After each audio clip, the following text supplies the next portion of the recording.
A daily commute is the perfect time to catch up on the news and get informed. But what if your commute doesn't have a radio? That's where our free mobile app comes in. You can stream the latest breaking news, stay updated with current events, and ensure you're in the know during your bike ride or bus route.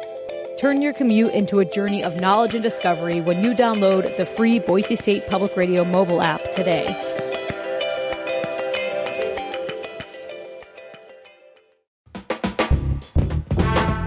From Boise State Public Radio, this is The Connector, Idaho's daily news. Good morning. I'm George Prentice.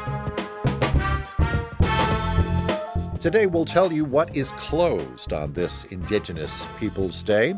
We'll have a wildfire update. We have some alternatives to bumper-to-bumper traffic in our region, and we'll give you the scoop on the new cell phone waiting area at the Boise Airport. On a Monday, here are today's stories. October 14th, 2024, Indigenous Peoples Day, and we should note that this is a federal holiday. Most banks will be closed, as will the post office. All federal offices are closed, including federal courts. Most city offices are closed as well today, as are most county offices. We should note that the state of Idaho still classifies this as Columbus Day. So yes, state offices will be closed as well today, including the DMV. And a reminder, there is no mail delivery today. On the fire watch, about 150 firefighting personnel remain on the scene of the Valley Fire, about a mile east of Boise. Still no word yet on the cause. Helicopter water drops continuing, and there remains extra emphasis near the Roby Creek area. Checking in on the huge lava fire southwest of Cascade. The fire is now 90% contained.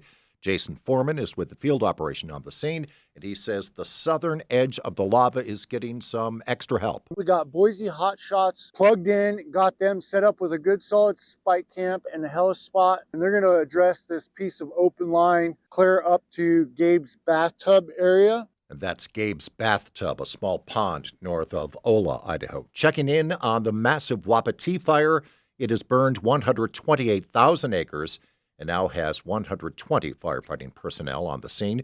Meanwhile, the mayor of Stanley says because of the Wapiti, small businesses in his town have lost about $1.5 million in revenue this season. Sophia Darlings reports. Stanley is one of 22 resort towns in Idaho that uses a local option tax in addition to the state's 6% sales tax rate to provide extra revenue for the local economy from tourism. Stanley is a 2.5% option tax, which is about 2/3 of the town's revenue. Small businesses in Stanley make most of their revenue from June through late September, and the Wapiti fire affected those businesses during their prime revenue period. Large part of the Sawtooth Mountains was closed by the Forest Service because of the hazards of the fire. So that was not accessible. All of those things contributed to a significant reduction in visitation during the months of August and September. That's Stanley Mayor Steve Bottai. He says that option tax revenues were down about 24% in August and estimates September's revenue loss will be about the same. The losses to the businesses, well, we estimated the $1.5 million. That's their revenue. The Small Business Administration and the governor's office have agreed to declare economic injury disaster in Custer County, which opens up the availability of Small Business Administration disaster loans to local business. Mayor Bottai says that the town is working with state and county emergency services and the Forest Service to discuss plans and responses for future fires. Sophia Darlings, Boise State Public Radio News.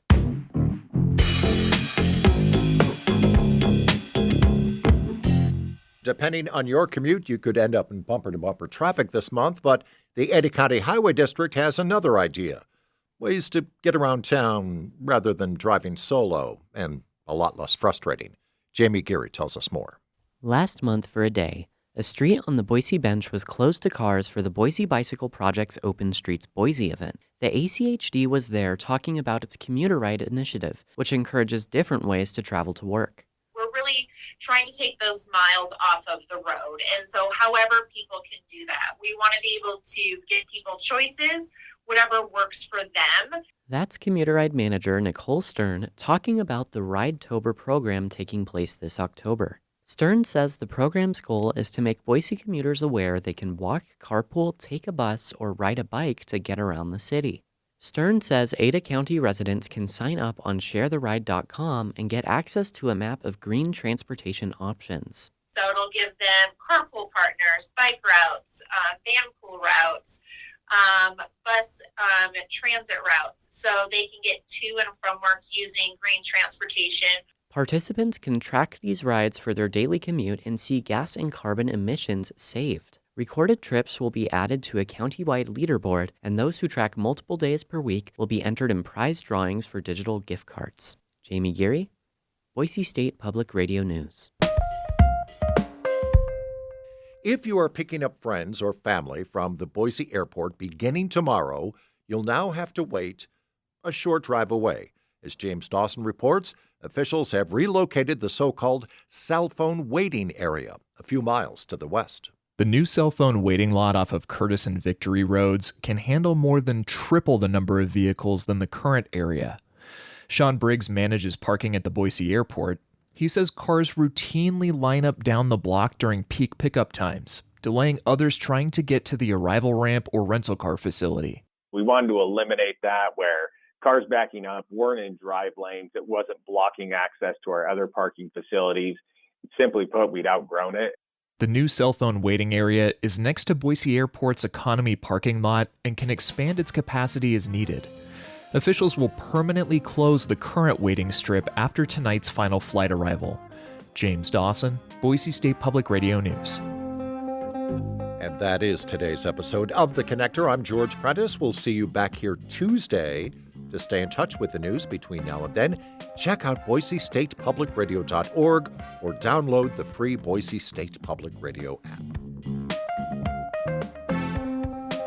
And thanks for listening.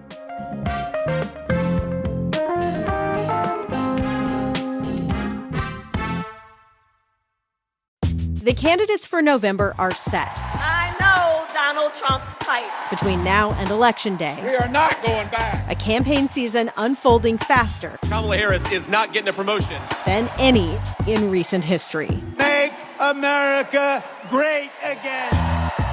Follow it all with new episodes every weekday on the NPR Politics Podcast.